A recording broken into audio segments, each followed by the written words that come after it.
नमस्कार मराठी रसिक वाचक हो. ग्रामीण कथाची मेजवानी यामध्ये आपले स्वागत आहे. ग्रामीण कथा हातभट्टी. लेखक व अभिवाचक शरद जगधने. पहिले आमच्या गावात दारूच्या हातभट्ट्या लय होत्या. जिकडं बघील तिकडं दारूच्या भट्ट्याच दिसायच्या. आणि दारू पिणारी माणसं मांदळ होती आमच्या गावात. घरागणीस एक तरी दारुडा होताच. गल्ली बोळात जिकडं तिकडं दारूची केंड घेऊन भट्टीवाली माणसं दारू विकायला बसलेली दिसायची. आणि दारू प्यायला बी लोकांची नुसती मुरकंड पडायची. आम्ही तेव्हा बारकी बारकी होतो. दारू प्यायला बसलेली माणसं दिसली की आम्हाला लय मजा यायची. मग आम्ही पोरं तिथंच त्यांच्याजवळ बसून त्यांची मजा बघायचो. भाऊ शिंत्रे नावाचा माणूस ग्रामपंचायतीचा मेंबर होता. त्यांना आम्ही सगळे भाऊ नंबर म्हणूनच हाका मारायचो. भाऊ नंबर बी लय दारू पियाचा. तो दारू प्यायला बसलेला दिसला की आम्ही पोरं हमखास तिथं जायचो आणि भाऊ नंबरची मजा बघायचो. दारूच्या घोटागणिक भाऊ नंबर असं काय येडं वाकडं तोंड करायचा की विचारू नका. काय कडू एक पेल्यागत तोंड करून लगेच मिठाचं 2 खडं बी तोंडात टाकायचा. मग गड्याचं झाले की इंग्रजी सुरू. कुठं ऐकलं होतं 2 शब्द काय माहित. सारखा तो नो फिनिश नो मॅट यस म्हणजे दारू प्यायला चल असाच म्हणायचा. कुणा पोराला सिगरेट आणायला सांगताना सुधीक म्हणायचा, हे पोरा कमॉन, नो फिनिश नो नॅट, एक पिवळा हत्ती पाकिट कमॉन, लवकर कमॉन, उशीर लावू नकस. भाऊ नंबरचं बोलणं ऐकून आम्ही लय हसायचो राहू. आमच्या पोरात एक जण भाऊ नंबरची नक्कल करणारा होता. बबन्या नाव त्याचं. कधी कधी आम्हाला हुकी आली की मग आम्ही बबन्याला म्हणायचो, बबन्या लगा कर की भाऊ नंबरची नक्कल. बबन्या वे साधा सुद्धा नव्हता. बेनं लय भाव खायचं. मग दावायचं नक्कल करून भाऊ नंबरची. भाऊ नंबर कसा गलास धरतोय तसाच बबन्या बी धरायचा. भाऊ नंबर हातानं दारूचा गलास कसा उचलतोय तसंच ही बेनं पण शेम टू शेम खोटं गलास उचलून प्यायचं. बबन्या तोंड तर भाऊ नंबर परास लय वाईट करायचा. आम्हाला लय हसायला यायचं. खोटं मिठाचं 2 दाणं तोंडात टाकून बबन्याचं मग काय सारखं नो फिनिश नो नॅट यस म्हणजे दारू प्यायला चल असंच चालायचं. आम्ही भास म्हणे पातूर ह्या बेण्याचं नो फिनिश नो नॅट चाललेलं असायचं. आम्हाला मात्र लय मजा यायची. घरटी दारुडा असल्यानं घरातली बाया माणसं लय वैतागायची. दारुडी कुठं कामधंदा करत असते होय. बायका पोरांना मारून अक्षी बसून खायची राव. बायाच कुठं खुरपायला जा, कुठं जुंधळ काढायला जा, कुठं खळ करायला जा, असं करूनच घरातला परपंच चालवायच्या. आणि त्यांचं नवरं मात्र दारू पिऊन तराट. ह्या हातभट्ट्यामुळं बाया बापड्या पार वैतागल्या होत्या. हाणामारीशिवाय दिस जडायचं नाही आमच्या गावात. जत्रा तर लय हाणामारी व्हायची. तमाशाच्या लावणीवरनं तर एकमेकाची डोकी बी फुटायची. पर कोण कुणाला बोलणार हो. गुलाब सरपंचाच्या सुधीक 2 हातभट्ट्या होत्या. तो दारू बी काढायचा आणि मरुस तर प्यायचा बी. त्याची बायको त्याला जाम वैतागली होती. एकदा तर तो दारू पिऊन दारू काढायच्या टिपाडाच पडला होता. ते टिपाड एक्स्ट्रा होतं म्हणून तो गडी काय 2 दिवस बाहेर आलाच नाही. एकदा तर गंमतच झाली राव. तेव्हा संडास नव्हती. आम्ही आपलं रस्त्याच्या कडेला बसूनच उरकून घ्यायचो. तशी समधी रस्त्याच्या कडेलाच बसायची म्हणा. ती निसान झाली होती. मी आणि माझा मैत्र सध्या असंच बोलत संडासला बसलो होतो. आमच्या जरा अंतरावर भिकू तात्या टंबरेल घेऊन बसला होता. भिकू तात्यानं लय दारू पिली होती. दारूच्या निशेत गडी 3दा इकडे तिकडे पडल्यावानी करायचा. मी आणि सध्या त्याची गंमत बघत आमचं उरकत बसलो होतो. तेवढ्यात गणा मामा बी टंबरेल घेऊन आला. अंधारात गणा मामाला एवढं नीट काय दिसलं नाही. आणि गणा मामा नेमका भिकू तात्याच्याच पुढ्यात संडासला बसला. थोड्या वेळानं भिकू तात्याचं आवरलं आणि त्यांनी आपली धुवायची सोडून गणा मामाची धुवायला लागला. तसा गणा मामा घाबरून म्हणला, अरे अरे ही माझी आहे, माझी कुठं धुवायला लागलाच. तेव्हा भिकू तात्या पण घाबरून म्हणला, ही तुझी आहे लेका, मग माझी कुठे गेली. आणि त्यांचंही बोलणं ऐकून आम्ही मात्र आमची धुवायची सुधी विसरून गेलतो. अशा काय काय गमती जमती तुम्हासनी सांगाव्या. एक दिवशी काय झालं, गणपा सुताराच्या पोरीचं लगीन ठरलं होतं. गणपा शेतातच राहत होता. उद्याच येरवाळी बैलगाडी झुपून नवरीला घेऊन माणगावला जायचं होतं. दुपारचं तांदूळ होतं. आदल्या रात्री गणपा सुतार सायकलीवरनं लग्नाचा सगळा बाजार घेऊन मळ्यात चालला होता. गणपा सुतार बी एक नंबरचा पेताड. पोरीच्या लग्नाच्या खुशीत गड्याने एक बाटली पिऊनच सायकलला टांग हाणली. गावापासून 2 मैलावर त्याचा मळा होता. पण दारूच्या निशेत गणपाला काय त्याच्या मळ्याची वाटच घावाना. गडी रासार सायकल चालवत होता. सकाळ झाली तरी गणपा आपली सायकलच हाणतोय. 20 मैल सायकल चालवत गणपा सुतार पोचला की राव तालुक्याला. मग गड्याच्या ध्यानात आलं की मी तर लय लांब आलोय म्हणून. माघारी घरी जायला गणपाला दुपार झाली.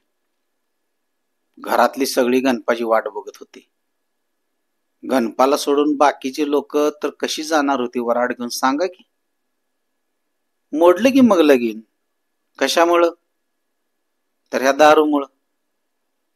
माझा बी बा एक दिवशी लय दारू पिला होता.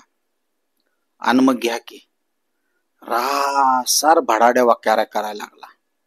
वकाऱ्या करू करून पार आतडी गळ्याला आली बाच्या. त्याच्या दुसऱ्या दिवसापासनं बानं मात्र दारूला शिवलं नाही ते आज पाहतो. तेव्हा माझ्या एक गोष्ट ध्यानात आली की वकाऱ्या झाल्यावर दारू प्यायचं मन होत नसेल बहुतेक. म्हणून आम्ही पोरं वकारीच्या गोळ्या घ्यायला गावातल्याच एका डागदारणीकडे गेलो. आणि त्यांना आम्ही पोरांनी सांगितलं की गावातल्या दारुड्या लोकांच्या वकारीसाठी काहीतरी गोळ्या द्या. पण डागदारीन म्हणली, नाही तशी मी काही रिस्क घेणार नाही.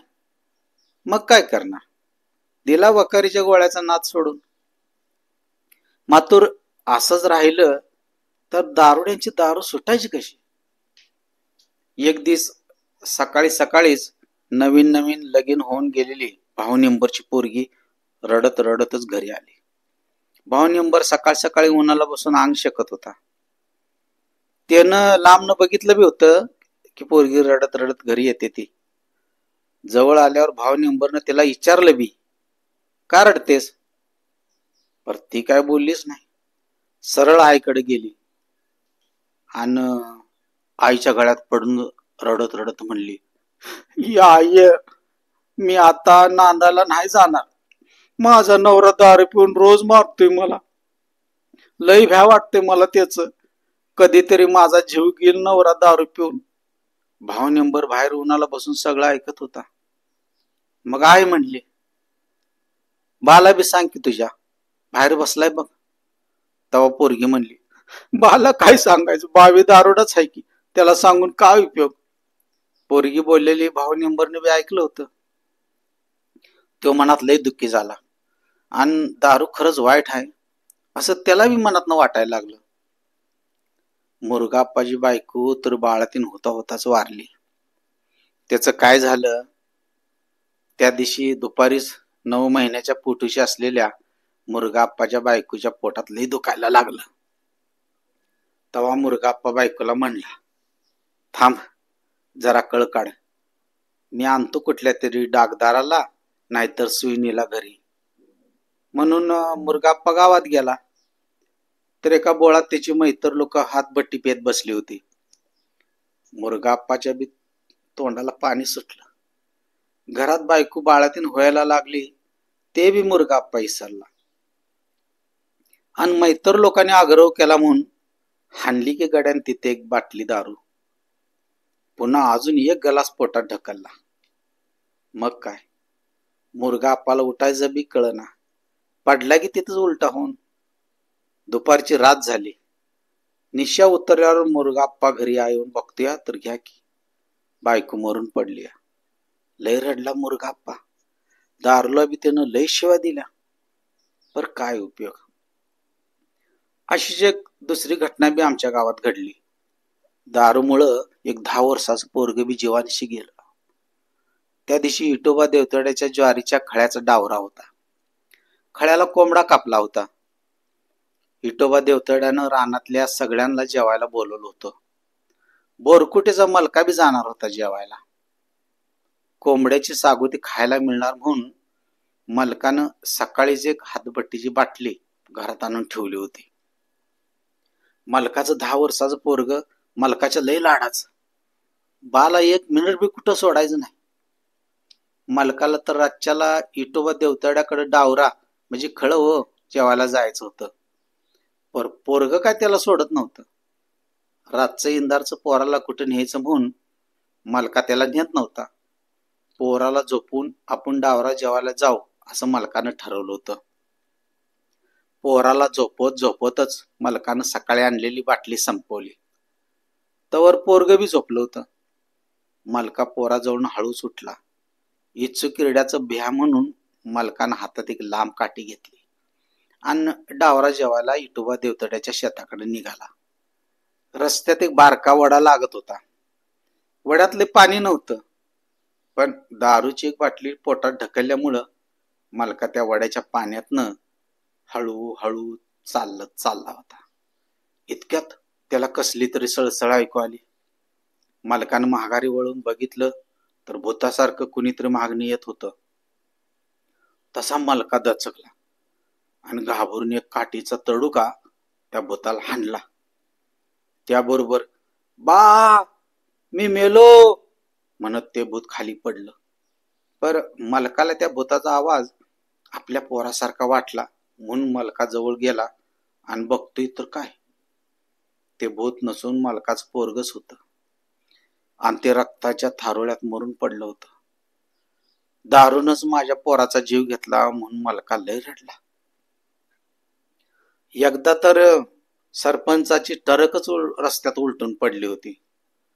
त्यात सरपंचाचा एक पाय बी मोडला. ती गोष्ट अशी की सरपंचाच्या भाचीचं लगीन ठरलं होतं. लगीन परगावला होतं आणि अख्खी टरक भरून माणसं सरपंचानं लग्नाला नेलती. जाताना सरपंचानं आपल्याच हातपट्टीतल्या दारूची 5 केंड सुद्धा टरक टाकली होती.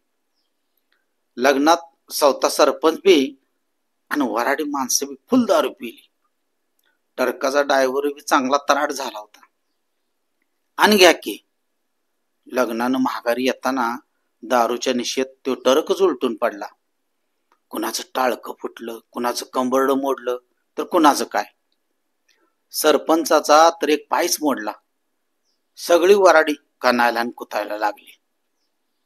आणि मग 2-3 दिवसानं सरपंचानं काय विचार केला कोणाला ठावं. एक दिवशी सगळ्या गावकऱ्यांची मीटिंग बोलावली आणि आता पातूर दारूमुळं जे बी काय काय घडलं आणि कुणाकुणाचं काय काय नुकसान झालं त्याची माहिती गावकऱ्यांनी दिली. त्याचप्रमाणे दारूमुळं तालुक्यात आपल्या गावाची किती बदनामी झाली ते बी सरपंचानं सांगितलं. गावकऱ्यांना बी वाटलं की होय होय खराय. आणि आज पातूर ह्या दारूनं कुणाकुणाची घरं बरबाद झाली त्याची बी माहिती सरपंचांनी सगळ्यांना दिली. आणि दारू बंद व्हायला पाहिजे का नको म्हणून जमलेल्या गावकऱ्यांना विचारलं. बाया बापडे बी मीटिंगला हजर होते की त्या बी वरडायला लागल्या, दारू बंद व्हायलाच पाहिजे, दारू बंद व्हायलाच पाहिजे. मातूर गावातला एक जण म्हणजे भगवान सावकार वरडून म्हणला, मी माझ्या दारूच्या भट्ट्या बंद करणारच नाही. भगवान सावकाराच्या 5 भट्ट्या होत्या. मग काय विचारता, सगळ्या बायाने मिळून हाणला की त्या भगवान सावकारला. 10-5 बायांनी तिथं वड्यात जाऊन त्याच्या दारूच्या भट्ट्या बी पार उद्ध्वस्त केल्या. ती एक म्हणच आहे की हो, गाव करेल ते राव काय करेल. एकटा भगवान सावकार गावा पुढं काय करेल हो. मग झालं की राव, गावातल्या एकेका माणसाची मन बदलायला सुरुवात झाली. सरपंच, भाऊ नेंबर, भिकू तात्या, मलकाबा ह्या सगळ्या लोकांनी गाव सुधारण्याचा इडा उचलला. समध्यात आधी आमचं गाव हागणदारी मुक्त झालं. तवा बी आम्हाला भिकू तात्याची लय आठवण आली. तवा बी मी आणि सध्या लय हसलो. त्याचप्रमाणे जागोजागी बांध तोडून पाणी अडवा, पाणी जिरवा ही मोहीम आम्ही राबवली. त्याचा फायदा बी शेतीला लय झाला. भाऊ नंबरने तर गांडूळ प्रकल्प आणून नो फिनिश नो नॅट कम ऑन चा नाराज दिला. गावात जिथं तिथं साफसफाई आणि रंगरंगोटी दिसू लागली. एखाद्या कागदाचा तुकडा बी इथं तिथं न टाकता लोक कुंडीतच टाकायची. अगदी आरशासारखं लक आमचं गाव दिसू लागलं. तालुका अधिकाऱ्यांनी, पोलिसांनी, अजून कुठल्या कुठल्या सरकारी अधिकाऱ्यांनी सुधिक आमच्या गावाला लय मदत केली. सरपंच आणि भाव नंबर मात्र महागारी काय हटलं नाही ते. ह्या मोहिमेत अडचणी बी लय आल्या, पर किती बी अडचणी आल्या तर त्या दोन भाद्राने त्या अडचणी दूर केल्या. तसा सगळा गाव बी होताच की त्यांच्या पाठीशी. आणि एक दिवशी तालुक्यात बदनाम झालेल्या आमच्या गावाची आदर्श गाव म्हणून सरकारी दप्तरी नोंद झाली. हाणामारी केल्याशिवाय दिस उजडतच नसायचा तेच गाव आता गुण्या गोविंदानं राहताना दिसतंय. येऊन बघा.